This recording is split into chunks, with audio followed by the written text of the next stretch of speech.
Guys, kailangan natin magdoble ingat. As in, doble ingat talaga dahil bago nila kunin or bago kunin ng mga scammer or hingin ng mga scammer ang bank information nyo, kapag tumawag sila sa inyo, ay alam na nila halos lahat. Kaya nga hindi rin natin maalis sa ating mga isipan na baka inside job ang mga pang-i-scam ng mga bank employee nakikipagsabwatan sa mga scammer at binibigay ang mga information ng mga kliyente nila. Pero guys, kapag may tumawag sa inyo ganito, ay ganito ang dapat nyong gawin para hindi kayo mabiktima. Scam alert sa BPI credit card or pwede rin sa ibang mga credit cards. So today may tumawag sa akin, operations manager daw siya ng BPI, and then meron daw mga unauthorized transactions na nireport sa kanila ng cybersecurity. So na-notify lang sila na merong 178,000 pesos that was charged dun sa BPI Gold ko. That's from Kinstore and Samsung, bumili daw ng cellphone. So their goal lang daw is to confirm to me kung talagang meron akong transaction na ganung ginawa. So sabi ko, wait lang ha, how do I know na hindi kayo scam? So sabi niya, wala naman po kaming hihingi na details from you. Ang kailangan ko lang po is a confirmation kung ginamit niyo ba talaga yung card niyo or not. Ang narealize ko lang, kinonfirm niya sa akin yung full name ko. Tapos ang sabi niya, kailangan nila i-void yung transaction. Tapos hindi niya hiningi. Ang sabi niya is, i-confirm ko lang din na ito yung credit card that was affected. Binigay niya sa akin yung buong credit card number ko. And he had it. And then sabi niya, isi-send ko po to sa email ninyo. Binigay niya yung personal email address ko that was attached to that account. And then ang sabi niya sa akin, meron pong pinasok na bagong phone number dito. Binigay niya yung number. It wasn't familiar to me in the past 2 months. Siguro po para magamit kayo yung card ninyo. Ang sabi ko, how do I know this is not scam? Kasi, ang dami-daming mga scammers ngayon. Sabi niya, tawag na lang po kayo sa hotline. So, sabi ko, sige, tatawag ko na lang sa hotline. But, my instructions is, kung talagang taga-BPI ka, paki-cancel lahat yun. I did not use that card. I haven't been using that card for the past, 1 year, ever since I got my BPI signature. Parang pang Netflix, Spotify lang yun eh. Kaya, I'm keeping that BPI Gold card. Alright. So, ito na. Tumawag na ako sa BPI. Hotline ito. Sabi ko, meron bang transactions dyan yung 178? Wala silang na-access na 178,000 na transaction. Tapos sabi ko, so walang fraudulent transaction na na-report sa inyo? Wala. And wala silang pinapatawag sa records nila sa akin. So talagang mukhang scammer talaga yun. Buti na lang.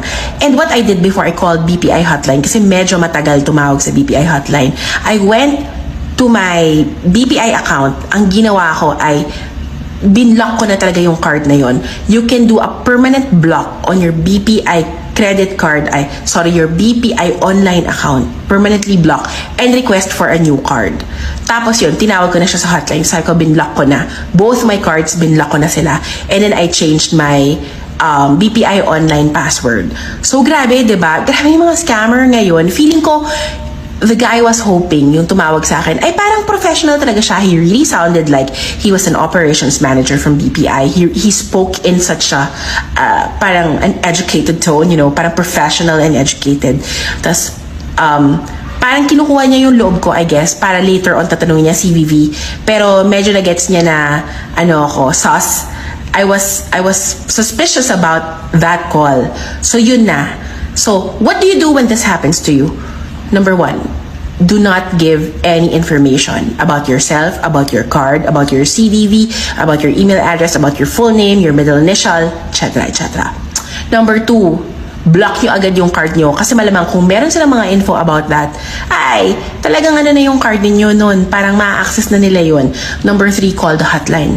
I-report nyo na may fraudulent na gano'n, na may parang scammer na tumawag sa inyo para ma-notify sila agad na any transactions after that ay dapat hindi nila i-consider kasi nga may parang scammer, right? And anong gagawin ng BPI? Ang gagawin niya ay ibablock niya yung card ninyo, tapos bibigyan kayo ng replacement. Dapat at no fee ha. If totoo naman na may fraudulent transaction doon, dapat i-reverse yan ng BPI at hindi nyo yan babayaran. Ilaban nyo yan, guys. Kapag hindi kayong gumawa ng transaction na yan, yan nga ang value ng credit card versus debit card eh. Hindi nyo kailangan bayaran yung mga fraudulent transactions na hindi talaga kayo yung gumawa. Kaya, mas safer dapat ang credit card. Pero, I'm tagging BPI here kasi this is the second time na nangyari to dun sa same card na yon. The first time, merong Australian transaction na na-charge doon. They also replaced my card. Pero bakit nangyayari to? Lagi na lang may mga scammer na ganito. What can BPI do about this? Tagging you here. If you've had other experiences, similar experiences like this, please share para alam natin yung mga iba't ibang mga scam ways nila, yung mga pang-scam ways nila, para lahat tayo aware at hindi nila madali. Kaya dapat aware din tayo sa mga modus ng mga scammer para hindi tayo mabiktima. At wag na wag din kayo mag-entertain ng mga tawag na nagpapakilala mga taga-bangko. Dahil guys, kung may concern kayo tungkol sa account nyo, ay tumawag kayo sa customer service na makikita nyo ang number direkta sa website ng bangko nyo. At never na never or wag na wag kayo magbibigay ng OTP sa mga tumatawag. Dahil pwede malimas ang pera nyo kagaya sa nangyari sa isang kababayan natin sa Pilipinas na nalimasan ng pera o nagamitan ng pera sa kanyang BPI credit card. Video na ito ay ginawa po natin para sa awareness ng mga credit card holders, especially po yung merong mga BPI credit card. Kasi ako mismo na-experience ko yan and muntikan na po mawala sa akin ang malaking amount kung hindi ko po nagawan agad ng paraan. So, ito po yung story time behind that. January 7, 2026, merong unknown number na tumawag sa cellphone ko. And then, may usual response kapag may nakikita akong tumatawag since may bigla-biglang mga tumatawag na client, ganyan, suppliers. So, sinagot ko. And then, sabi niya, is this Mr. Enrique? So, yun yung name ko. So, is this Mr. Enrique? Blah, blah, blah. So, alam niya yung complete name and then minention niya na yung credit card points ko daw ay hindi ko pa nagagamit, in which mag-e-expire daw. Okay? So, yun yung unang word niya sa akin. Ngayon, meron daw 3 way para mai-redeem yon. Kasi parang na-mention niya na bibilihin daw ni Shopee, pwedeng parang into cash, tapos cheque, parang ganyan. Basta 3 option yon. Tapos, ang pinili kong option doon is yung pangalawang option, yung parang Shopee something. Yan, Shopee something, yun yung minention niya. So, ako, hindi ako aware doon sa mga scaman doon sa BPI. So, wala akong kaalam-alam. Ngayon,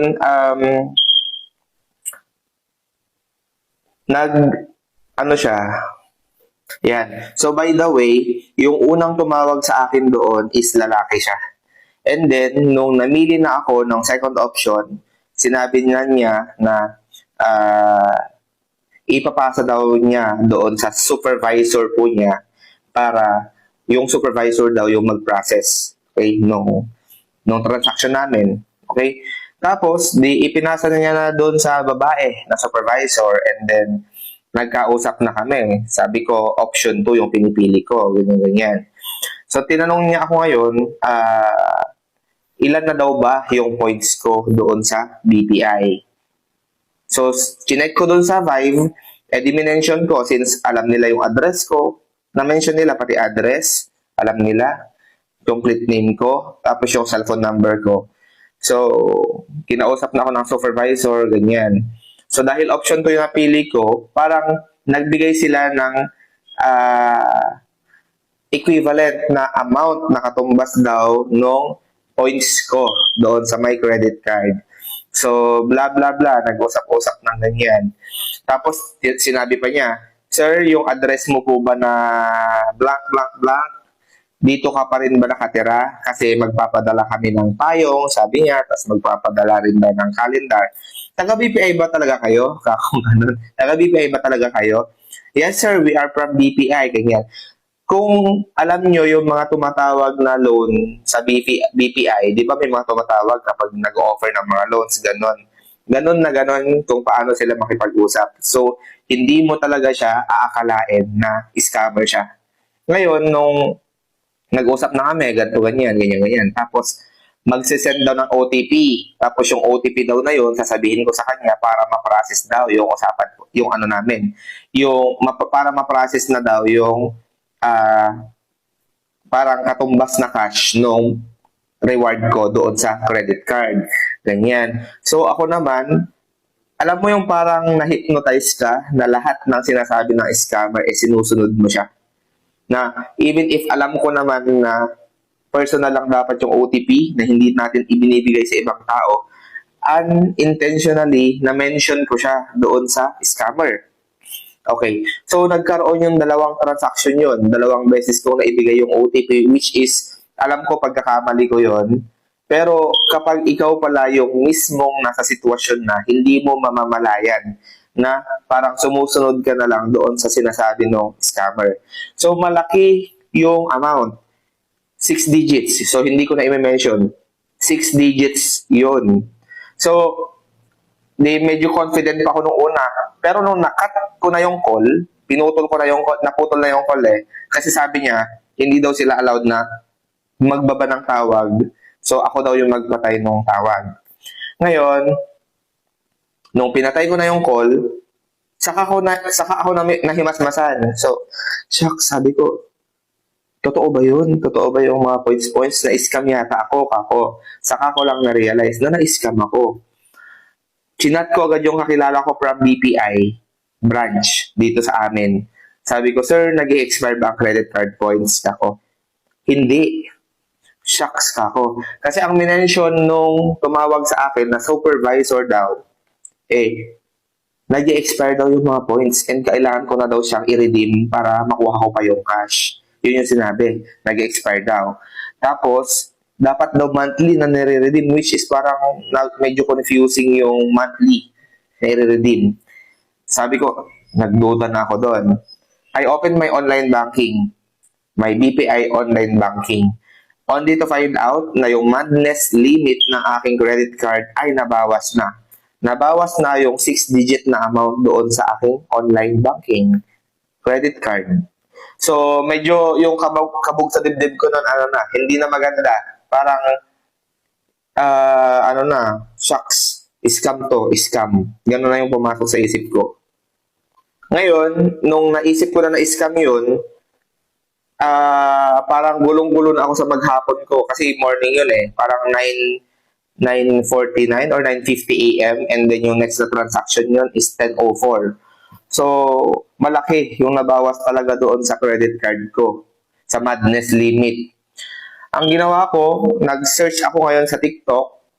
Yan, nag-browse ako. Marami palang kaparehas na nangyari sa akin. Kung ano yung nangyari, paano ako kinausap ng scammer, ganun din pala sila, and yung iba, mas malalaking amount pa. As high as 500,000 ang nakuha po sa kanila. Yung iba po, 100 plus, yung iba 200 plus, yung iba mas mababa ng konti.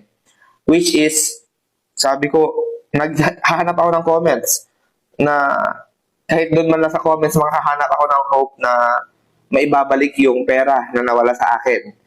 Though clothing pa naman yun doon sa Shopee, kumbaga, hindi pa naman ina-approve yung purchase, tapos hindi pa naman na i-deliver yon. So, meron pa tayong chance, kumbaga. Kaso, lahat ng comment na nababasa ko doon sa TikTok, negative siya. Ibig sabihin, sinasabi nila na hindi na maibabalik yung pera na nawala sa kanila. Tinawagan ko agad yung BPI pagkababa ko ng phone and pagka-check ko ng online banking ko, tinawagan ko agad ang BPI, yung customer service ng BPI mismo. And then, inireport ko yung incident na may tumawag sa akin na ganyan, ganyan, na possible na scam yun, tapos nabawasan yung madness limit ko. And then, tinignan nga nila doon sa records nila na merong transaction, malaking transaction na nabawas doon sa account ko. So, bawas talaga yung madness limit ko. 6 digits. Imagine nyo yun, 6 digits. So, kung normal na tao yun, paano ibabayaran yung 6 digits na yun? Kaya ko namang bayaran ang 6 digits, kaso, parang ang sama sa loob na bayaran na hindi mo naman binili yung item, tapos binabayaran mo. Parang ganon, yung so, syempre, naiinis din ako sa sarili ko, ba't ko binigay yung OTP? So, tinanong ko si BPI, meron ba tayong chance na, meron bang chance na ma-reverse yun since na-report ko sa inyo as early? Tapos, di daw nila yun ma-assure dahil nagbigay daw ako ng OTP. And since nagbigay daw ako ng OTP, it's a valid transaction daw. So, wala bang ako tayong magagawa doon? Mag-antay daw ako ng report or ng investigation ng BPI for 10 days and then mag-email daw sila sa akin. So, parang syempre, hindi ka pa rin confident doon na maibabalik yung pera mo kasi nga, walang assurance. Sabi ng BPI, walang assurance since nag-provide daw ako ng OTP. Before pala nag-end yung call namin ng BPI, nung na-report ko na lahat, yung amount ng transaction, yung oras kung kailan nangyari yung transaction, yung number ng scammers, ganyan. Nung naibigay ko na lahat ng details doon sa BPI, blinak na po namin yung card. Okay? Totally blinak na po yung credit card ko ng BPI. And then, sinabi rin ng BPI that time na ang pag-asa ko daw is kapag na-cancel yung transaction doon sa Shopee. Kapag na-cancel yung transaction doon sa Shopee. Ngayon, syempre hindi ako taong techie kasi. So, kailangan kong yung ibang kailangan gawin, sinearch ko pa sa YouTube, nag-search pa ako sa TikTok kung paano yung gagawin ko para makontak yung Shopee, ganyan-ganyan. So, sa Shopee, meron pala doon health center. So, hinanap ko yung health center doon and then nag-send ako ng inquiry. Yon. So, yung sa inquiry na yon, medyo pahirapan pa yon kasi pagpapasapasahan ka nila sa inquiry kasi kapag direct sa chat, pagpapasapasahan ka ng mga yon. So, meron naman na kausap doon na nakasagot doon sa inquiries ko. So, doon sa nireport ko na fraud, hiningi nila yung mga details ng credit card ko like yung first 6 numbers and last 4 digits numbers ng credit card. So, hiningi nila yon. Anong oras nangyari yung transaction, kung magkano yung amount. Paano mo na-discover na nabawasan yung laman ng account mo. Ayun. Tapos yung date. Tapos kung anong bangko. So, hiningi nila yon and then sinend ko yon. Tapos, humingi rin sila ng kopya ng ID ko. So, si Shopee, hindi rin ako nakapag send agad. So, naglolo ko kasi yung app ko nun. So, na-late ako makapag-send ng IDs. Okay. So, sabi nila, nung na-receive na nila yung mga hininging information or hininging details, sabi nila doon sa inquiry, mag-antay daw ako ng 24 to 48 hours. And then, kinabukasan nun, nag-search ako doon sa TikTok kung sino pa ba ang may mga same experience kagaya sa akin. So, until nahanap ko ang isang taga-Dipolog, si ma'am. And yung case kasi niya, parehas din sa akin, pero yung pera niya nabalik. Okay, na-return. And then, tinanong ko siya kung paano yung ginawa, niya, ganito, ganyan. And, nag-message siya sa akin sa TikTok, nireplyan niya ako sa TikTok, tapos nag-voice message siya. So, sinabi niya lahat ng instruction na kailangan kong gawin, ganito, ganyan, ganyan, ganyan. Sinunod ko lahat yon. And, isang advice din niya, email daw. Mag-email tayo doon sa Shopee mismo. Sometimes kasi, pero pwede niyong gawin both yon. Mag-send kayo ng inquiry doon sa health center ng Shopee. Tapos mag-email pa kayo. Kasi may dalawang email yung Shopee na pinagsendan ko. Yung parang sa fraud, tapos yung sa Shopee Pay. Dalawang email yon. So, itatry kong ilagay doon sa comment section yung mga email na pwede niyong pagsendan. Ngayon, ilang inquiry yung sinend ko, no? Unang araw, nag-send ako ng inquiry. Tapos pangalawang araw, dalawang email, nag-email ako. In-email ko lahat ng details. Tapos, nag-send ulit ako kinagabihan. So, kinulit-kulit ko po talaga ang Shopee. Nag-send ng inquiry. Okay, nag-send ng report. So, nag-send ng inquiry and email doon sa Shopee. No? Yung dalawang email na sinasabi ko kanina and then doon mismo sa help center. So, anyways, yung mga i-email nyo po, lalabas din kasi yun sa help center, no? Ngayon, 7 ako nag-send ng mga yon, 7, so 8, then 9, wala pa rin. Then, chinek ko na yung Vibe app ko, kasi yung Vibe app, guys, kung nagamit yung credit card, tapos nag-proceed yung transaction, madadagdagan yung points doon, mag-i-increase siya.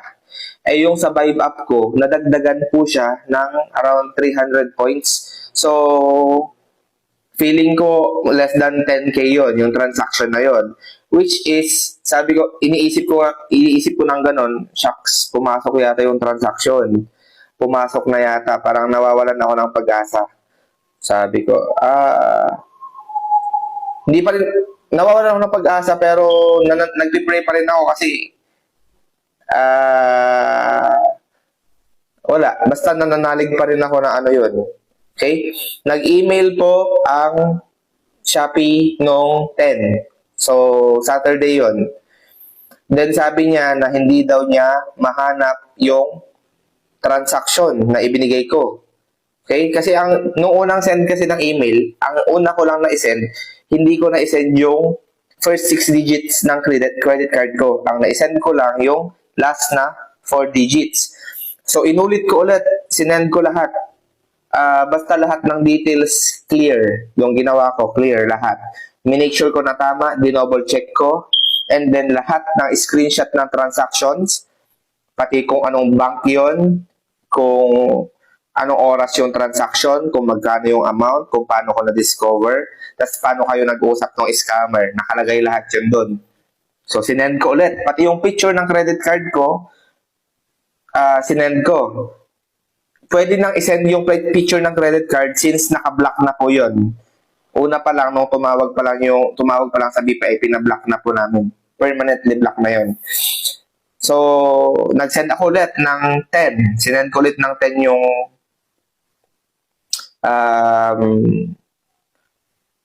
yung details, yung hinihingi nila.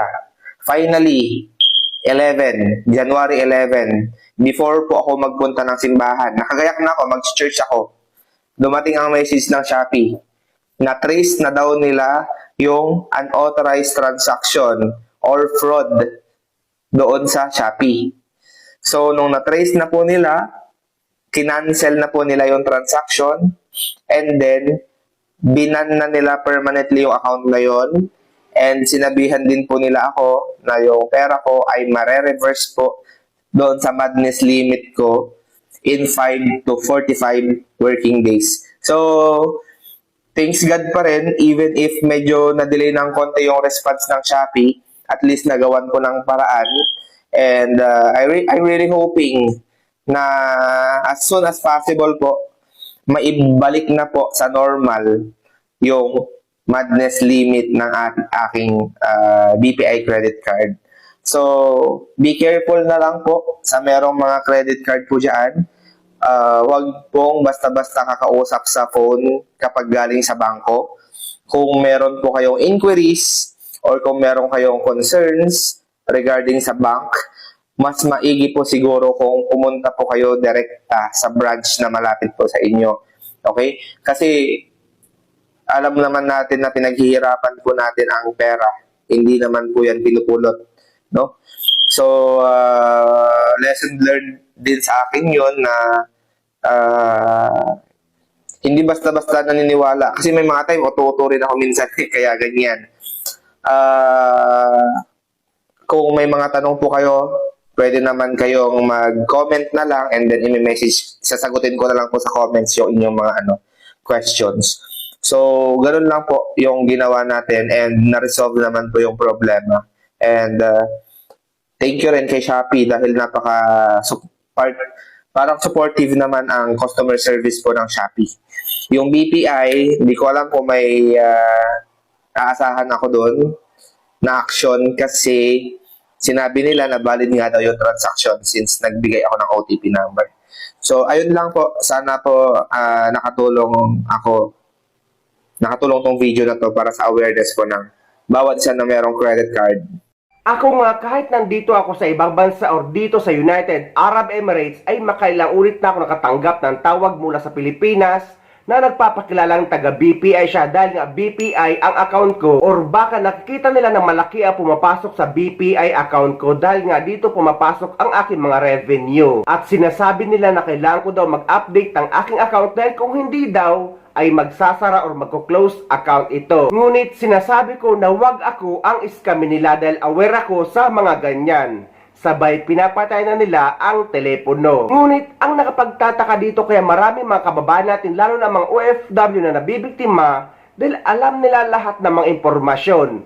Ang kumpletong pangalan mo, address mo, mobile number mo, email address mo at yung branch ng bangko kung saan ka nag-open ng account. Kaya kung hindi ka aware ay talagang maniniwala ka at susundin mo kung ano ang sasabihin nila kagaya dito sa nangyari kay kabayan. Kaya maging paalala at awareness ito sa lahat.